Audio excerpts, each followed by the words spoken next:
Hello students, in this video you are going to learn about characteristics of DC motor and applications of DC motor. So already we have seen classification of DC motors. So DC motors are mainly classified into separately excited DC motor and self-excited DC motor. Again, self-excited DC motors are classified into three types. One is a series wound DC motor, shunt wound DC motor and compound wound DC motor. So these characteristics are also classified into three types.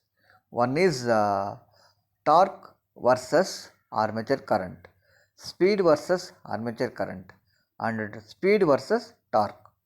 The performance of the DC motor under various conditions can be judged by the following characteristics. First one is torque versus armature current characteristics. The graph showing the relationship between the torque and armature current is called torque armature current characteristics. So this is also called electrical characteristics.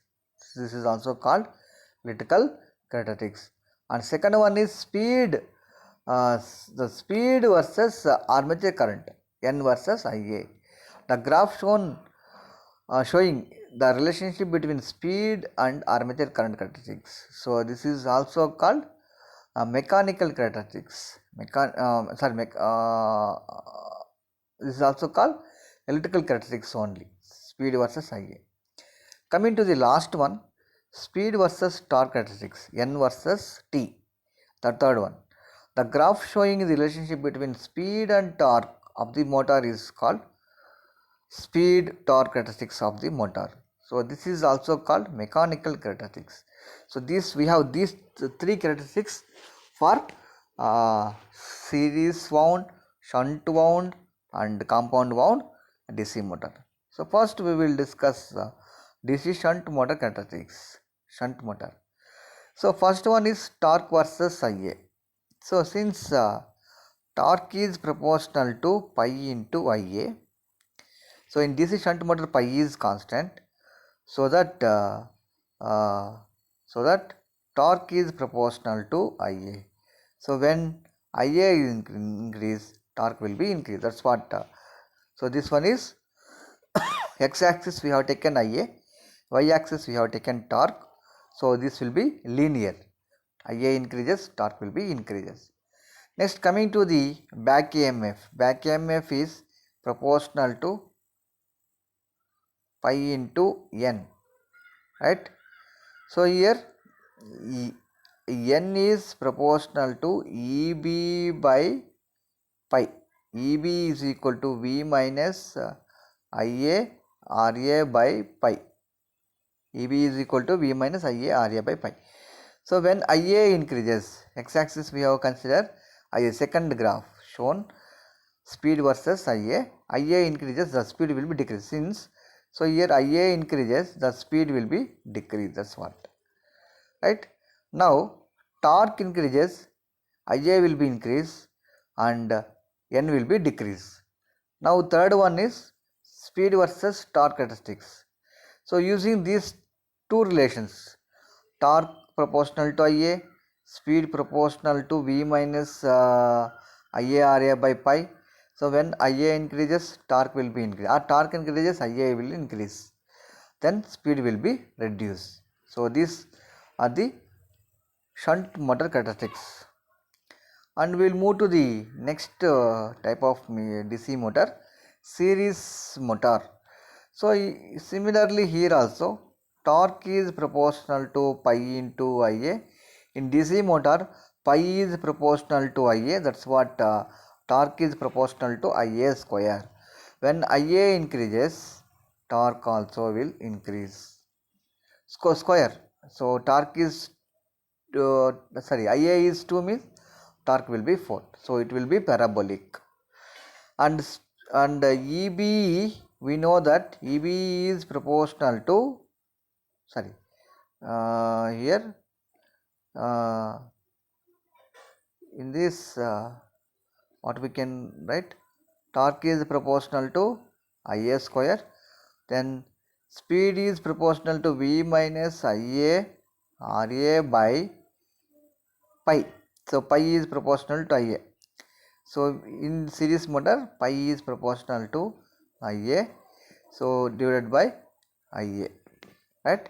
So when Ia increases, the speed will be decreased parabolically. So that's shown in second graph. Similarly here, torque increase, Ia increase, then speed will be reduced. So it is shown in third graph, speed versus torque characteristics, right?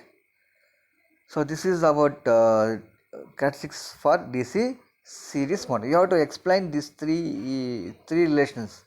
So here we have to explain the torque is proportional to pi into Ia, pi is proportional to Ia in DC series motor. So torque is proportional to Ia square. So everything we have to explain. And speed is proportional to V minus Ia Ra by pi. So V minus Ia Ra by Ia. So pi is proportional to Ia. So all those things you have to explain. Although you have to explain in writing. Okay. So next one we will move to the series compound motor. So here we have shown the all characteristics of different DC motors. So compound motors are long shunt and short shunt. Long shunt we can call it as a cumulatively compound. Short shunt we can call it as a differentially compound. So similarly here also Ia increases, torque will be increased. Ia increases, torque will be increased. That is the first one. And second one is speed versus Ia. In speed versus Ia increases, speed will be decreased. So the speed will be decreased, but in differentially compound short shunt DC motor, so that will be different. So Ia increases, instead of speed decreases, speed will be increased. That's what differentially compound motors are not having any applications. So we are not using practically differentially compound motors. Since armature current increases, the speed should be decreased, but armature current increases, the speed of the DC compound short shunt compound motor will be increased. That's what. So these differential compound motors are not having any practical applications. And similarly, torque increases, speed will be decreased, but in differential compound motor speed will be increased. Okay. So here, so all type of shunt motor, series motor, long shunt, cumulative compound DC motors, if you take, so torque increases, the speed will be decreased. But the problem here, the torque increases, the speed will be increased in differentially compound motor. So these motors, these differential compound motors are not having any practical applications. Other type of DC motors, series motor, shunt motor, cumulative compound, long shunt DC motors are having applications. So next slide we will see the applications of DC motor. So coming to the applications of DC motors. So DC motors are classified into, self-excited DC motors are classified into shunt, series, cumulatively compound, then differentially compound. Cumulatively compound is long shunt, differential compound is short shunt. So here characteristics, speed is fairly constant. Since flux is constant, speed is constant, and medium starting torque, starting. That's what these motors are used in the blowers and fans, centrifugal and reciprocating pumps, lathe machines, machine tools, milling machines, and drilling machines. Shunt motor applications. So we can use in the following machines: blowers, fans, centrifugal and reciprocating pumps, lathe machines, machine tools, milling machines, drilling machines. And series motors are having high starting torque. Series motors are high starting torque. No load condition, it is dangerous. Since series motor always we have to start with the load. No load should not start. If it is start, it will runs at a very high speed, it will be damaged, right? So high starting torque, no load condition is dangerous, and variable speed. So shunt motors are constant speed, but these motors we can vary the speed. So that's what these motors are used in the cranes, hoist, and hoist means lift, elevators, trolleys, and conveyors, electric locomotives. Electric locomotives means electric trains. So electric trains will have DC series motors. Okay. So since electric trains are required high starting torque to pull the train. That's what. So in all type of electric trains will use DC series motors. And cumulatively compound long shunt high starting torque no load condition is allowed, but this series motor is not allowed, but cumulative compound motors are allowed. So that's what these machines are used in. This type of DC motors are used in the rolling machines, punchers, shears, and heavy planners and elevators. So where we are need high starting torque and no load condition, there we will use cumulative compound DC motor. And coming to the differentially compound DC motors, the speed increases, load also will increase. Speed increases as load increases. Load if you increase, speed will be increased. Since IA increases means load will be increased, speed will be increased, and torque increases, speed will be increased. So already we have discussed in characteristics of DC differentially compound motors. So thus since speed increases as load increases, that's what this type of differential compound motors we are not using any practical applications, so not suitable for any practical applications.